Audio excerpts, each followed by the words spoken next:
Hello guys and welcome back. The last time I made an update on the Borderlands 2 and pre-sequel DLC rumors were a few months back, so enough new information has happened and I think it's time to update you guys on what's been happening. If you haven't already watched my previous video on the subject, you should pause this video and go and watch that. It will lead right up to where this video starts. A lot of the information comes from Supmato and his sources, so I'll link all his videos that I use down below. Make sure to follow both of us on Twitter at Supmato and at Hayder for all things SteamDB and Borderlands. So with that, let's get right into it. As a quick recap, the behind the scenes updates for Borderlands 2 and the pre-sequel started to be worked on again after years of inactivity and have been tracked by a lot of awesome individuals in the community. I know people think these updates might be related to the Ultra HD texture packs that were released for Borderlands 2 and the pre-sequel when Borderlands 3 was revealed, but I have some reason to believe that they won't be that. I'll break that down closer to the end and if these two events are linked at all.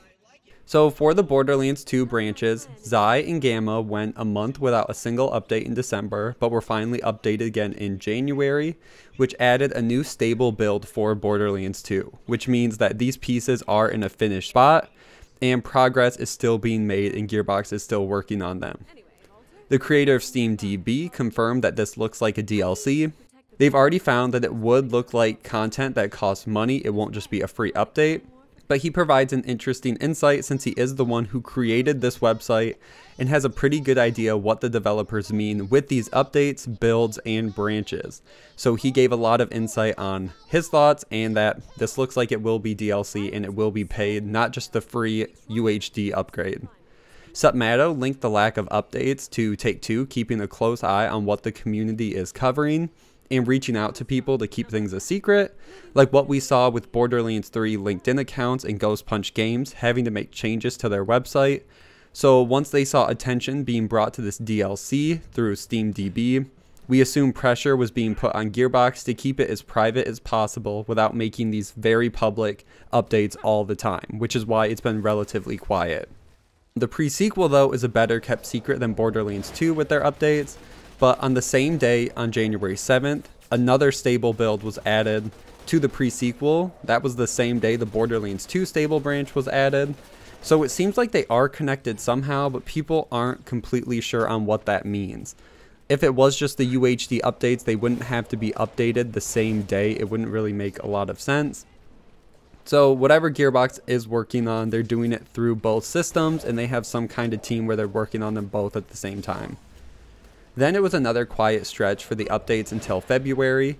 The Borderlands 2 branches, Zeta and Rho, had not been updated in 2 months at this point, but they are the QA quality assurance testing branches used. That's making sure there's no bugs, no issues before they put it into stable and then into the portfolio where it's absolutely finished, it's not touched, and ready to be released.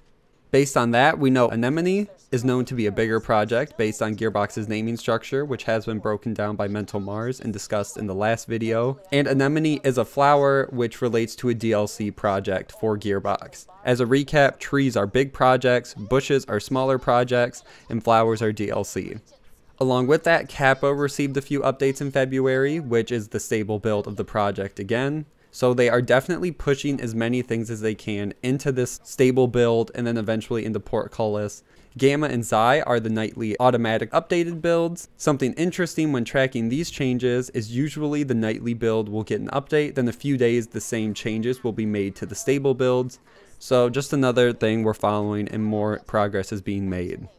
The pre-sequel has continued to be updated as well in January and February, and it's still not known what localization specifically is being used for the pre-sequel. There was an update for the pre-sequel in January, but a lot of games received a similar update, which was from Steam, which helps the games download less updates in the future, so it doesn't have anything to do with this project. Then we get to February, where there were 125 updates. This includes Gearbox reworking some of the achievements, removing them, adding them back in, which we have seen them do before, but it's not a very common thing for most games on Steam, so it looks like they still are doing some behind the scenes stuff, and we're not sure what it all means. Okay, so let's discuss whether or not this is the same as the UHD updates for Borderlands 2 in the pre-sequel. Let's first talk about naming. The name is Moncana, which is a flower. Gearbox has historically always used the flower as DLC, so I don't understand why they would change that now and instead use it as a texture pack. The texture pack is not DLC, it just doesn't make sense. Along with that, the creator of SteamDB himself said that from what he understands, this will be paid content, and the UHD update was not paid content. If we keep looking forward, Gearbox is still adding branches and new things to whatever they're working on. On April 4th, a week after Gearbox's PAX East event, they added another branch on SteamDB called Real.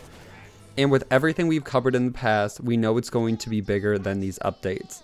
Some people think that Real just might be the bugs branch that they're using to work out with the texture mods, but they wouldn't have to create a whole nother branch for that from what I understand.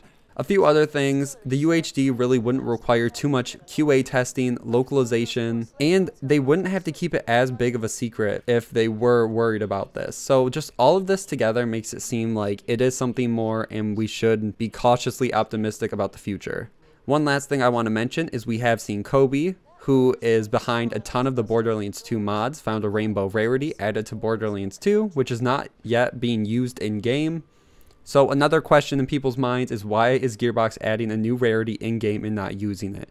Unless they plan to add something more later, this could potentially be a new rarity added to whatever this content is if they do release some sort of DLC or standalone project, so people don't have to already own Borderlands 2 or the pre-sequel. They could just be testing the new rarity in the old engine to see how it works and testing out a few things, which is basically the common consensus at this point. The Gearbox is using these, testing out some things, and then they're going to release some sort of standalone, smaller content for people to play. One last thing I want to mention is, so why didn't Gearbox announce this at PAX East? It's because Gearbox has no need to announce this yet because no one is really anticipating it. So they were able to announce and give us Borderlands Game of the Year Edition Remaster, which is an older game, so people that really want Borderlands to play will have this. And they're holding the newer content till when they're ready. So if this is a standalone Borderlands project to catch us up before release of Borderlands 3, there are a lot of possibilities on when Gearbox could show it off and release it.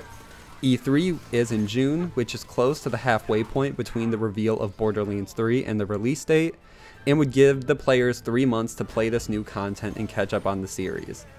On top of that, it could be linked to the year of the Borderlands, and I think Gearbox has to have more to show for us. They've been playing it really close to the chest, and they've been working for a long time on a lot of different projects. But that's where I'm going to end this video. So Gearbox is still working on something. The SteamDB updates are still happening very consistently. And I'm staying optimistic that this is not the UHD updates and that the Rainbow Rarity might be connected. Once again, shout out to Slutmato and everyone working so hard on bringing this information to the community. Make sure to like and share this video, subscribe for all things Borderlands, and I will see you guys in the next one.